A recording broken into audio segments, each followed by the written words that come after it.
Hello বন্ধুরা, চলে এসেছি আজকে একটি মিনি ব্লগ নিয়ে। তো আমি বানিয়ে নিচ্ছি তালের বড়া রেসিপি জন্মাষ্টমীর উপলক্ষে।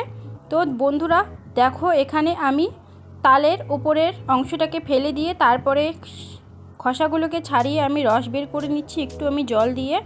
তো দেখো এখানে 3টে আটি হয়েছে, তো আমি একটা আটির রস বের করছি আর দিদা করে দিল দুটো।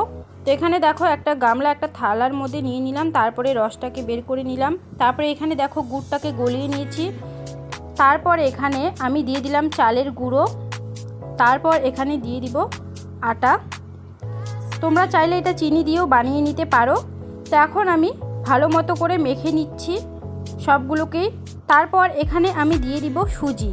তো আমি সুজিটাকে ভিজিয়ে রাখিনি, আমি দিয়ে দিলাম। এখানে এখন মাখলে সুজিটা হয়ে যাবে। তো সবগুলো উপকরণই ভালো করে আমি মেখে নিলাম। দেখো একদম তালের বড়া বানানোর জন্য আমাদের রেডি।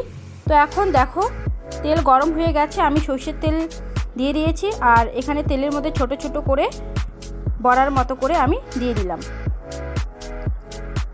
আর এটা ভাজতে বেশি অতটাও সময় লাগে না, রসটা বের করতে একটু ঝামেলা মনে হয়, কিন্তু তাড়াতাড়ি হয়ে যায় আর খেতেও ভীষণ ভালো লাগে। তো দেখো আমি খুব সুন্দরভাবে ভেজে নিচ্ছি, উল্টে পাল্টে ভালো করে ভেজে নেব। আর আস্তে আঁচ দিয়ে ভাজছি আমি, কারণ ভেতরে হবে না, উপরটা হয়ে যাবে। তো দেখো খুব সুন্দরভাবে আমি ভেজে নিচ্ছি লাল লাল করে, আর কি সুন্দরভাবে ফুলে গেছে।